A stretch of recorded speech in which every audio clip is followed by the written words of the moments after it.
everyone. I'm Leslie Cornwell, certified nurse midwife with Midwifery Business Consultation. Stephanie Vanderhorst and I have been trying to play tag team. She's such a busy lady that I'm so grateful to have her on today. She has started Auburn Birth Center in Northern Indiana. So thank you so much, Stephanie, for taking some time out of your day. Yeah, glad we could finally connect.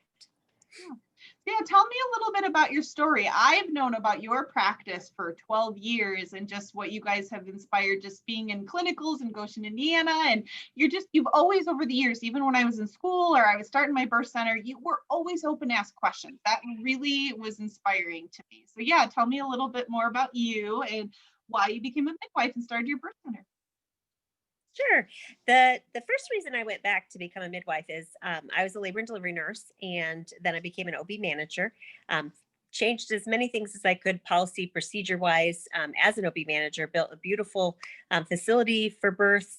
And then I realized that the providers that I worked with, and I at the time only worked with a couple of OBGYNs and family physicians who were delivering babies. They were the ones who set up what was allowed and what was not allowed and how birth would look like. So the only way that I could really change and allow birth to happen at our facility was to become one of the providers. So I started taking classes clear back in 1995. I had just delivered my second child and had this dream of someday opening a birth center. I actually took the director of nursing and our medical director to a how to start a birth center workshop way back in the mid 90s. And we built our unit somewhat around that model. I started at, then it was the CNAP that was Frontier School of Midwifery and Family Nursing. So I was the old bridge program, class 28, and did my master's through Case Western Reserve. I was really disheartened when I did my master's program because I did the How to Start a Birth Center workshop a second time. And I took all the surveys and I surveyed everybody in Steuben County, Indiana, everybody in DeKalb County, Indiana, and patients and your medical providers and your hospital administrators. And when all my surveys came back and I did my budget and I did all the feasibility studies, it was in the red, way in the red. And I realized people aren't ready for it. They don't know what midwives are. They don't truly know what a birth center is. And so I realized the first thing I needed to do was grow midwifery. And so that whole project was done in 2000 into 2001. So then in 2003, I had finally graduated. I was the first APRN. And then the name of it was DeKalb Memorial Hospital. And I started a midwifery practice. My first year, I made $16,000 salary. My husband about threw me back to a nursing career. He goes, "We spent how much money on a graduate level program to have a pay cut this severe?" I delivered 22 babies, but we had pretty much paid off everything debt wise, because I said it's going to be bad the first few years and we need to be ready for it. By the second year in practice, I grew to 56 births that year. And by the third year, I was over 100 babies, and it's not slowed since. By the time I was about 4 years in practice, I redid the surveys. I relooked at specifically the patients. Are they ready for this model of care? When they came back for their postpartum visits, I interviewed them. What was the one thing you could change? What was the one thing you would want? Would you consider a home birth? Would you consider a birth center? This is what a birth center is. And pretty soon I realized that I think I had enough patients willing to go for that type of care. So I restarted a budget and how much would it cost to buy and bill and renovate, and did all the budgeting first, and realized really in about 2007, 2008. So this is a good 6-7 years into practice that we could make a go of it and stay in the black. So we launched Auburn Birthing Center. We broke ground the spring of 2010. And we call it in Indiana, it's called an admit to treat order from the State Department of Health. We completed our survey and got that December 16th of 2010. So we just celebrated 10 years, and we have been in the black every second that we've been open. Well, there's so much you were saying. I'm like, yep, a business owner, it's not a W-2 shifting from you work somewhere, it's an investment. Like you put, you didn't take a salary, you gave back to your practice in the beginning. And that's so vital. Like you and I, before we started hitting record, like there's so many things in that foundation. You get it set up rock solid. You've got to, I mean, that's just a general business owner, 1 to 3 years. It's rare you're going to make a profit and you got to invest, but it's a long-term investment. It's not a paycheck every 2 weeks. It's not, it's your baby. So yeah, I would love to hear, we wanted to really focus today on that. The power of a business plan, the power of the analysis. Like when you gave the example of, okay, 2000, I did this analysis. You didn't just start the birth center because the passion and dream was there. You were like, okay, the community is not ready. So you took the overhead of the hospital with the facility and you did the professional side. You had a lower overhead. You got the families used to it. I mean, that's such a smart way to do it.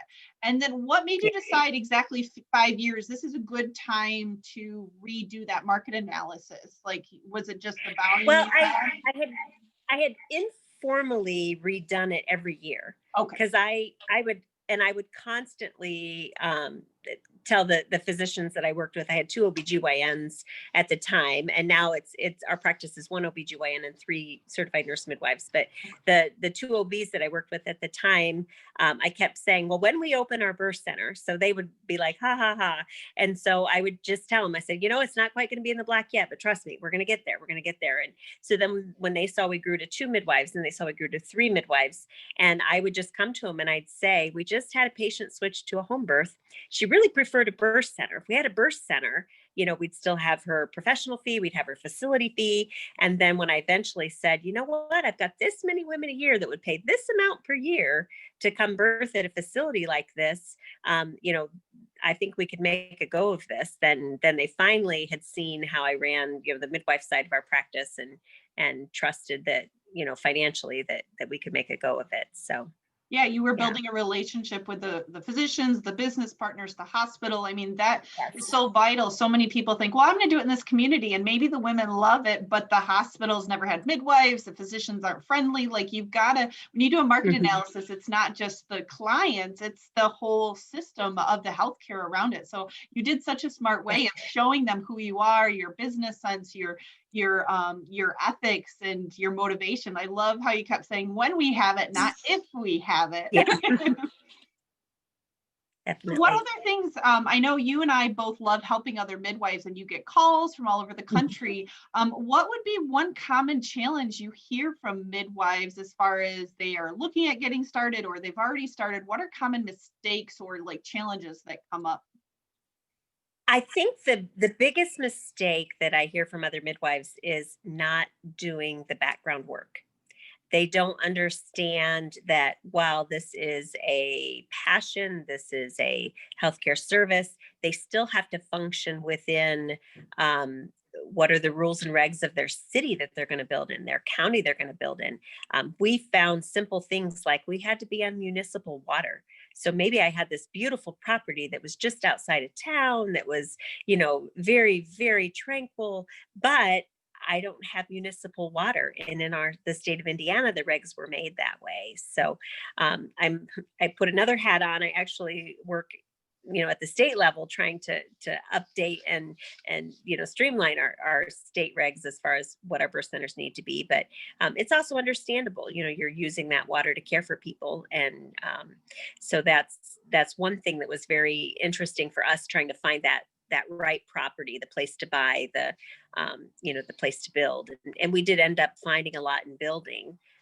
But we probably looked at 10 to 15 homes before then. We had a general contractor that once we narrowed down this might be a possibility, he and his wife was a patient of ours, they probably went to 3 of the houses that we were seriously considering and helped us say, okay, but if you want to add tubs, one place we loved, he's like, your floor structure here is not going to support the weight of the tub that you're looking for. So it would cost you this much to add beams, to add supports, to change. And we're like, oh, we're thinking, hey, we can, find this $100,000 house and put, $50,000 in renovations and go. And everything we looked at renovation wise was a challenge. Parking space. Our area requires 2 parking spaces per birth room as well as one parking space for every potential staff member for those birth rooms. So for us, we have 3 birth rooms. We had to have 6 for each for the rooms. And then because you might need 2 staff, if 3 were simultaneously birthing at the same time, we had to build space for 12 parking spots. Now we don't use parking that much unless we're having a case day and a bunch of midwives have gathered, but it was a requirement. So if we did find a lot in town, we would use up our entire yard, creating a very difficult parking lot. So that became, difficult for us. And I've had, I bet 5 midwives in the last 10 years who have called me and said, I just bought the house I'm going to renovate. How do I get a waiver so I don't have to do ... It's much better to get all of those waivers taken care of first and then buy. Like put it in your purchase agreement. Yeah. We will purchase this pending, the waiver from pending our zoning, pending XYZ architectural approval. Yeah, I'm a real estate investor on the side, so my heart goes to like there's great strategies for buying properties with pretty much nothing down if you know the terms to negotiate, especially if they're motivated. But yeah, I think it's just leveraging those experts in your team. If you just go into it and say, okay, I'm going to buy this building, but you guys took a contractor, if you take somebody that knows how to negotiate, whether it's a real estate agent or an investor that understands birth centers, you're going to have such power of leverage and being proactive. Like you said, oh crap, I bought this place, but I didn't know this, and now I've got to fix it. And what if you can't fix it? It gets really expensive fast. I mean, so many midwives will look at how pretty it is in the layout, and I'm looking at the structure, I'm looking at the basement, I'm looking at the windows, the big expensive stuff, because that's the stuff that eats your budget. It's not the paint. Yeah, your egress from each room. Yes. Yeah. Yep. Is it handicapped accessible, and is it grandfathered in, or do you? Yeah. So that's the goods and bads. I was going to tap your brain. Like sometimes people buy a building, some states don't have regulations, but you need to know your birth center regulations ins and out that you may have to build. Yes, it'll be more expensive initially, but long-term, you're going to have a lot less maintenance. And so, yeah, what other great tips would you say are experts on the team or things to do an analysis of that would really help in the beginning? The other thing we had in the beginning was we looked at what was our minimum number of births to stay in the black per month. And so you have to know what that budget's going to look like. How are you going to pay your staff? How are you going to buy your supplies? What are your utilities going to look like? And base a budget on that. Don't try to make the budget fit what comes in, but set what your budget's going to be, and then see if it works in reverse. I find that is much better route to go than trying to create revenues in places that you don't. And I often see that birth centers like, what else can I do to generate revenue? Maybe we'll add on spa options. We'll add on, and I see them going down many other avenues to try to build revenue. When they really just want to be able to care for women. And sometimes simple things.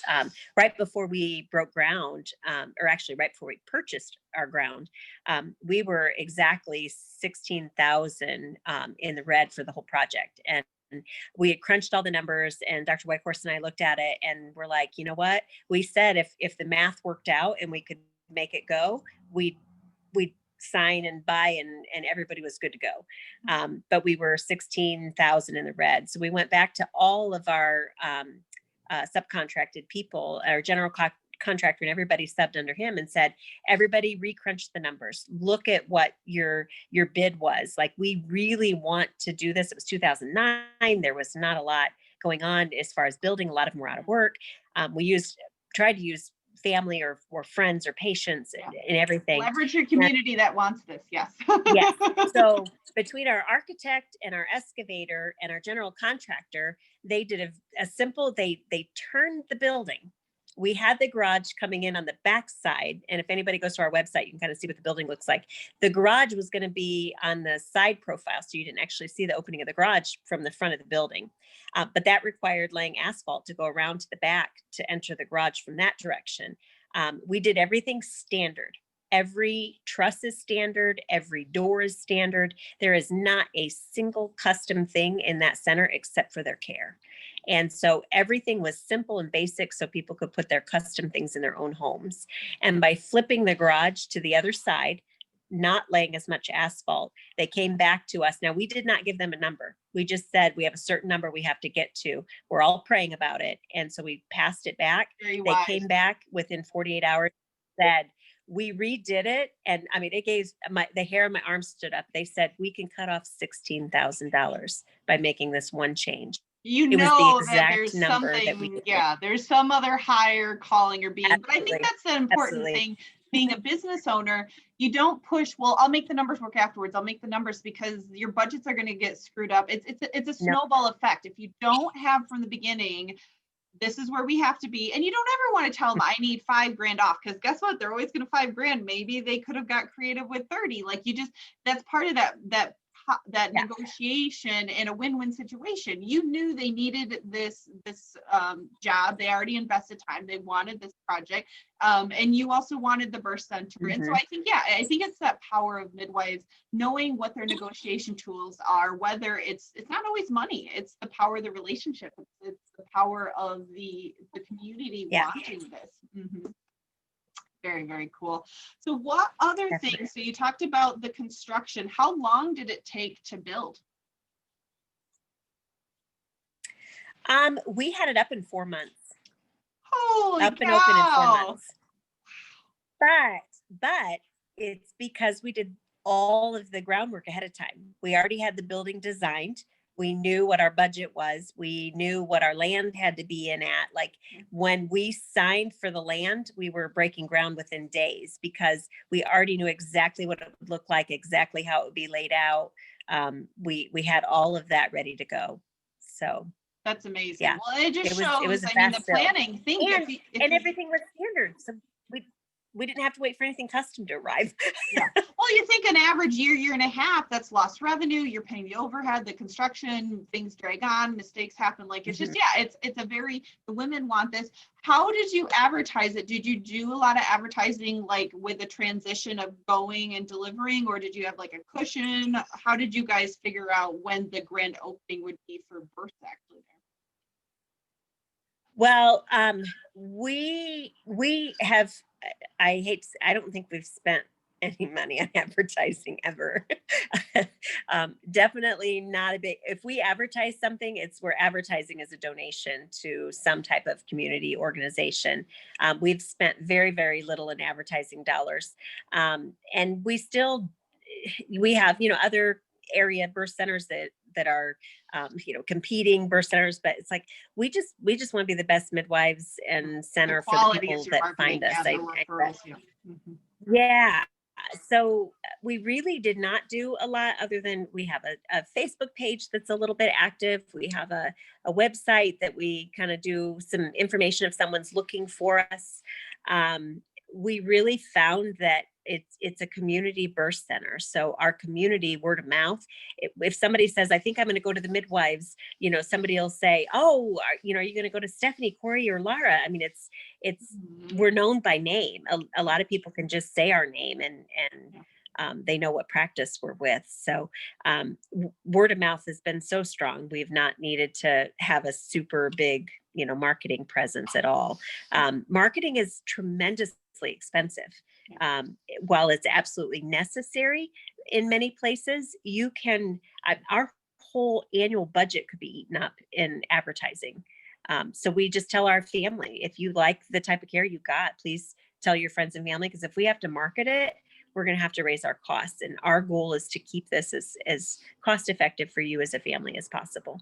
So. Yeah, it's in the unique niche with midwives. You get so many marketers that are like, oh, I'm going to make it. And then they make it like obstetrics, and you have a unique niche, and it's kind of picking what makes the most sense. But referrals are the most powerful. You had the advantage of already starting a midwifery practice, already have a branding known before the birth center got going, versus you're moving back to a hometown, you're brand new. You've got to brand yourself and the birth center at the same time. So that was very wise.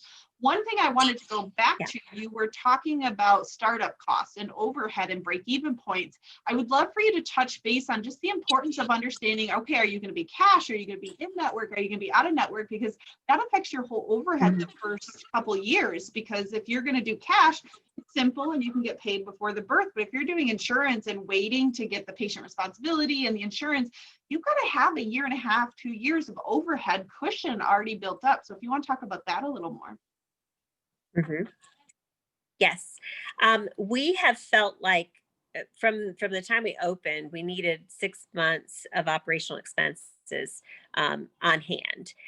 So when we opened, the three providers that originally owned the birth center or shares in the birth center, we all have a capital investment that we put in, and that became kind of the basis that we started having to be able to pay the bills that came in, to be able to start paying the staff. And then we have like a set amount we want to make sure that rolls over year to year, so that we aren't so tight that we have to be like, we have to find one more patient deliver here this month. We have never run that type of business. I think it becomes a slippery slope if you have to try to force people to meet criteria to birth at a center, versus they are an excellent candidate and it's what their first primary desire is. That's when you have the great outcomes that we have, not when you're trying to fit somebody else into your mold. So what we did is each of the three of us had a capital amount that we contributed in, and then our primary practice, Auburn OBGYN, also put in a certain amount. So that was like our startup funds. And then we do a combination. We have a cash pay, which of course has a discount if I don't have to deal with an insurance company. And then if you are insured and you're in network, then we're able to call and find out. We usually try to get an estimate about 35, 36 weeks of what is your remaining deductible and what's your copayment, and then what's your out-of-pocket max. Those are our three numbers that we kind of crunch. And we do ask our patients to pay their estimated share prior to arrival at the birth center. We do not, a lot of places do this, have where you have a deposit that has to be paid to hold your spot that's non-refundable at a certain point. We do not do that at all. Our patients are free to, at any point before setting foot in our birth center, say, just today, my gut says I need to be at the hospital, or I've made a decision. I think home birth is much better fit for me. I'm going to transfer to this other practice. They are not out a penny for us. Even if they've attended our orientation, they've gone to our prenatal classes. We just want to make sure that their classes are free, they're getting the education they need, and that if this is the place they choose, then we're here for them. So, and that's been another benefit of not having such a tight budget and watching our overhead, is that we're able to do that for them. So it also keeps people from, what, my gut says I shouldn't be here, but I already paid $500 deposit and I'm going to lose that deposit, so we might as well try, or keeping somebody there that shouldn't be there. So. Yeah, and I think that's that part where the fee schedule, when you're calculating it, sometimes there's so many things in the overhead miss that you're like, okay, that transfer rate on average is 10, 15%. But what if this is a month that's 35%? And you've got to be able to ride the waves. You've got to have your calculations. Okay, how many percentage are in network? How much are cash that are goal? Like if you want to serve under privileged community, you probably don't want to do 80-90% Medicaid. You want to do like 20-30% because the numbers aren't going to add up. So having those parts of your business plan ahead of time gives you a cushion. It gives you a proactive approach versus, oh crap, I didn't train my receptionist well, and now we've got 90% X amount that didn't fit into the budget. It's a hard thing with birth when there's so many variables. So I guess Definitely. to finish, Stephanie, like what would be some big overall advice? Some midwife is listening to this video. She's thinking of starting a birth center. She's thinking of starting a private practice, and she's not done any research. She's brand new out of school. She's thought of this as a dream thing. What would be her first just simple resources or things to look into to help get her a good foundation? I went to the How to Start a Birth Center workshop 3 times. Yep. I went when I thought I wanted to launch it at our hospital. I went as a student. And then probably about a year before we made the final commitment to open, I took my physician We went to the one in DC, and we went to, I think it was spring of '09. We went to DC, Yep. and I said, "You've got to know what we're doing." And he was the only guy in the room. I'm like, "You need to pack a pair of Birkenstocks. Like, I'm gonna have to buy you a pair." And as we went around the room, it was interesting because I remember that they had asked everybody in the room, "Where are you at? Are you thinking about getting pregnant? Are you pregnant? Are you in early labor?" Like, as far as, your steps to opening a birth center. And it came around to Dr. Whitehorse first, and he goes, "I think we're in full-blown transition." But we were 3 pretty sure we times, were yeah. ready to You had go. that long prodromal labor in the beginning, and now you're in transition. Yep. Yeah. And I am not a paid spokesperson for AABC at all. Yeah. But Yeah. they have the foundations, and we listen to it differently. When we go as a student, we listen to, what do I need to take out of this to pass my class? It is very different when it's, I'm getting ready to write a check, and how does this look? Yeah. And do not force it. If you force it, you're going to fail. Yeah. So it seems If like it's leveraging not- the experts, leveraging, like, I know there's wonderful birth center Yes. consultants out there that know the local areas, because I think AABC is phenomenal as a good starting point, but they don't have memorized every local community. If there's a phenomenal, successful birth center in the area, mentor with them. I know Gingerbread Love with Grow Midwives, and then I help people with home birth center practice. So I think it's just knowing what you're good at, what you're not good at, and being transparent. And yeah, so I think AABC is a great starting point as just a general foundation, and then just growing from there.